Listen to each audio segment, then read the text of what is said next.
দিয়েছিলাম Bangladesh army, Bangladesh air force, Bangladesh navy,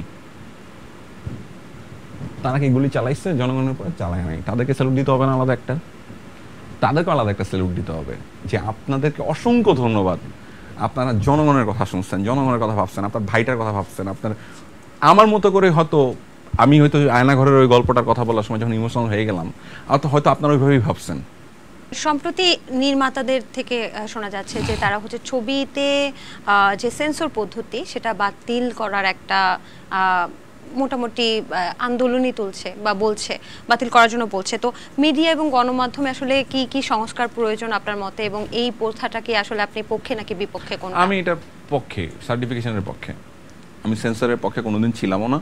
আচ্ছা, কারণ সেন্সর মানেই হইতেছে যে কাইটা কুইটা ফালাই দিব তোমার যা বলতে চাও। এটাও তো একটা আসলে উচিত না।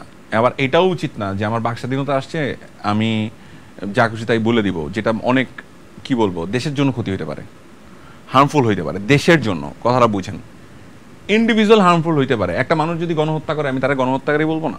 ধরেন যে মানুষটা ধরেন কৃষি মন্ত্রণালয়ে কাজ করে, দলেরই লোক, আর যে মানুষটা স্বরাষ্ট্র মন্ত্রণালয়ে কাজ করে, এই দুজনের মধ্যে কিছু পার্থক্য আছে। কিন্তু স্বরাষ্ট্র মন্ত্রণালয়ে যে একজন ফোর্স, তার হাতে পিস্তল আছে, মারণাস্ত্র আছে। কৃষি মন্ত্রণালয়ে যে আছে তার কাছে মারণাস্ত্র নেই। দুইটা কিন্তু ডিফারেন্স, অনেক পাওয়ারফুল। কিন্তু স্বরাষ্ট্র মন্ত্রণালয়ের যে ফোর্স, তাকে অনেক রেসপন্স। আপনি দেখছেন না ভিডিও দেখাইতেছে, স্যার একটারে গুলি করি স্যার, ওইটা মরে যায়, তারপরে বাকিগুলো দাঁড়ায় থাকে, স্যার বাকিগুলো আসে। এইটা স্যার খুব ভয়ঙ্কর স্যার, এটা কেমনে সম্ভব, এটা কেমনে ঠেকাবো? এই যে দেখাইতেছে, তার পাশে দাঁড়ায় দেখতেছে। কোন দেশে ছিলাম ভাই? আল্লাহ, আমি কষ্টে হাসতেছি। মানে কিভাবে সম্ভব এটা? মানে এটা হাউ ক্যান, মানে একটা মানুষ কিভাবে এটা মেনে নিতে পারে যে গুলি করি স্যার পইরা যায় একটা, ওইটা থাকে স্যার বাকিগুলি যায় না স্যার? এটা কোনো কথা?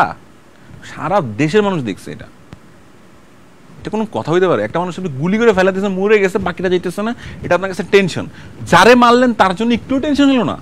এই আন্দোলনের শহীদদের কি পূর্ণাঙ্গ তালিকা খুব দ্রুত করা উচিত? ইনশাল্লাহ সেটা তো চেষ্টা করতেছে, আমরা তো দেখতেছি তারা দে আর ডুইং দেয়ার বেস্ট। কেননা বেশিরভাগ কালকে যেটা দেখতেছিলাম, সার্জিস এবং হাসনাত এবং আমাদের নতুন যে স্বাস্থ্য উপদেষ্টা, উনি বলতেছিলেন যে বেশিরভাগ হসপিটালের রেজিস্টার খাতা নিয়ে যাওয়া হয়েছে, সিসিটিভির ফুটেজ ডিলিট করে দেওয়া হয়েছে। So this is very alarming. তো না, আপনি আসলে কিভাবে নিরূপণ করবেন যে কত মানুষ আসলে মারা গেছে? আমরা এখন বলতে পারি 50,000 মারা গেছে, তো হইল না। বলতে পারি 50 জন মারা গেছে, এটাও হইল না। এখন একটা আন্দাজ করা হইতেছে, যেমন জাতিসংঘ বলছে 660 বা সামথিং প্লাস, 650 সামথিং, এবং 33,000-এর মতো আহত। এখন 33,000-এর মতো প্লাস আহত, 11,000-এর উপর গ্রেফতার প্লাস নিখোঁজ, এরকমই তো আলোচনা হচ্ছে। আদৌ কি এই সংখ্যা আরো বেশি কিনা আমার তো সন্দেহ হয়। আমরা আশা করি খুব দ্রুত এই সংখ্যা, আমি আশা করি এই সংখ্যা কমবে, এই সংখ্যাটা যেন সত্যি না হয়, এই সংখ্যাটা যেন অনেক কম হয়। একদমই তাই, একদম এটা আশা করি। কিন্তু আমাদেরকে তো অন্ধকারে রাখা হয়েছিল, এটা তো কেমনে বলবো? কেন অন্ধকার করলেন আপনি?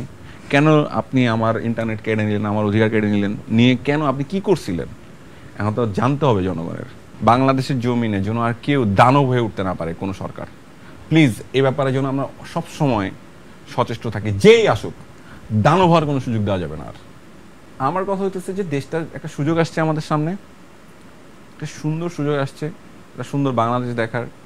আমরা বিদেশের সুন্দর সুন্দর দেশ দেখে আফসোস করতে চাই না, বাংলাদেশকে নিয়ে সারা ওয়ার্ল্ডের সামনে পতাকাটা নিয়ে দাঁড়ায় বলতে চাই, দেখো আমাদের দেশটা অনেক সুন্দর।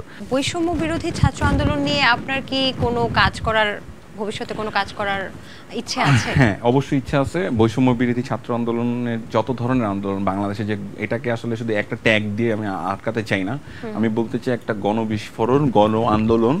এই গণ আন্দোলনে শহীদদের নিয়ে কাজ করা, অলরেডি আমি স্ট্যাটাস দিছিও যে আমি শহীদদের নিয়ে আমি আবরার ফারাদকে নিয়ে কাজ করতে চাই, আমি মুগ্ধকে নিয়ে কাজ করতে চাই, আমি সাইদ ভাইকে নিয়ে কাজ করতে চাই, আমি ফারহানদেরকে নিয়ে কাজ করতে চাই।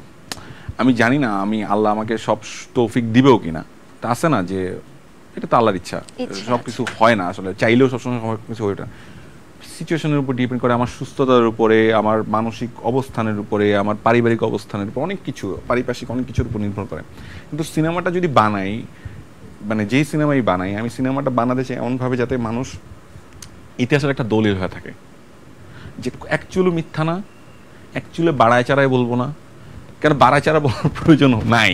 যা ঘটছে যেটা যদি দেখাইতে পারি ঠিকঠাক মতো, কিছুটাও যদি সত্যটাই দেখাইতে পারি, তাইলেই ইনাফ আমার কাছে মনে হয়। একটা দলিল বানাইতে চাই, এমন কিছু করতে চাই যেটাতে মানুষের আসলে পরবর্তী জেনারেশনে দেখে বলবে। যেমন কথার কথা আমি বলতেছি, জহির রায়হানের সিনেমাগুলো আমরা যখন দেখি, আমরা তো ওইটাকে দলিল হিসাবে কাউন্ট করি, মুক্তিযুদ্ধ দলিল হিসাবে। স্টপ জেনোসাইড দেখে আমরা দলিল হিসাবে কাউন্ট করি না। সো এরকম দলিল যদি করতে পারি, আল্লাহ যদি সেই ক্ষমতা দেয়, শক্তি সামর্থ্য এবং সেই মানসিক দৃঢ়তা দেয়, তাইলে হয়তো করব। অবশ্যই করতে চাই, দেশের জন্য কিছু করতে চাই যেখানে আসলে ইতিহাসটা সংরক্ষিত থাকবে। সেটা আমাদের 1971-এর মহান মুক্তিযুদ্ধ, সেটা 2024-এর দ্বিতীয় মুক্তিযুদ্ধ, যাই বলেন, সব জায়গাতেই আসলে কন্ট্রিবিউট করতে চাই। আমরাও চাই আপনি নতুন